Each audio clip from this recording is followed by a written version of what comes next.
Jamnagar collector કચેરીના સભાખંડ ખાતે જિલ્લા કલેક્ટર કેતન ઠક્કરના અધ્યક્ષસ્થાને જિલ્લા સંકલન અને ફરિયાદ સમિતિની બેઠક યોજાઈ હતી। બેઠકમાં ધારાસભ્યો રાઘવજીભાઈ પટેલ, મેઘજીભાઈ ચાવડા, હેમંતભાઈ ખવા દ્વારા રજૂ કરવાયેલા લોક પ્રશ્ન અને રજૂઆતોને ગંભીરતાથી ધ્યાને લઈ કલેક્ટરે સંબંધિત અધિકારીઓને આયોજનબદ્ધ કામગીરી કરવા સૂચના આપી હતી।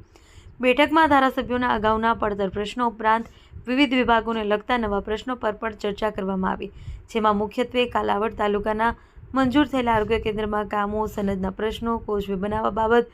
ઘરથાળના પ્લોટ ફાળવવા, અંડરગ્રાઉન્ડ બ્રિજ નીચે રસ્તો ખુલ્લો કરવા, પીએચસી સેન્ટરમાં એમ્બ્યુલન્સ ફાળવણી, ગામતળની દૂર વીજ લાઇન નાખવી, ટીસી બદલવા, સબસ્ટેશનની જગ્યા ન બદલવા, નવું સબસ્ટેશન બનાવવા, પાકને થયેલી નુકસાનીનું વળતર ચૂકવવા, ફોરેસ્ટની જમીનની માપણી કરવા, પ્રોપર્ટી કાર્ડ, સ્ટ્રીટ લાઇટમાં કામ, પીવાના પાણીની સુવિધા,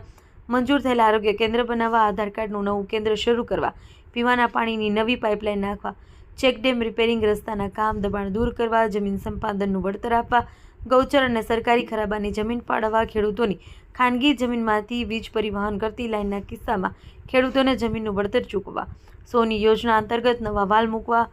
પ્રમોલગેશન્સ દરમિયાન રહેલી ક્ષતિ સુધારવા, જામજોધપુર અને લાલપુર તાલુકામાં છેલ્લા 2 વર્ષમાં ડીએમએફ ગ્રાન્ટ હેઠળ થયેલા કામો, ફાળવવામાં આવેલ જમીન અન્વયે થયેલા શરતભંગ, ગ્રામ્ય વિસ્તારમાં માર્ગોની કામગીરી, પાણીની પાઇપલાઇન નિયત અંતરે ખસેડવાની કામગીરી, જમીન માપણી કામગીરી, પીજીવીસીએલ અંતર્ગત ટેમ્પરરી કનેક્શન લેવા, વિચારતી વિમુક્ત જાતિના લોકોને તેના વિસ્તારમાં પ્લોટ ફાળવવા, નવા બસ સ્ટેશન રૂટ શરૂ કરવા, પીજીવીસીએલના પ્રશ્નો, પવનચક્કી વીજ લાઇન ઊભી કરવી, કંપનીઓના પ્રશ્નો સહિત સંબંધિત પ્રશ્નોની જનપ્રતિનિધિઓ દ્વારા કલેક્ટર સાથે વિસ્તૃત ચર્ચા કરવામાં આવી હતી।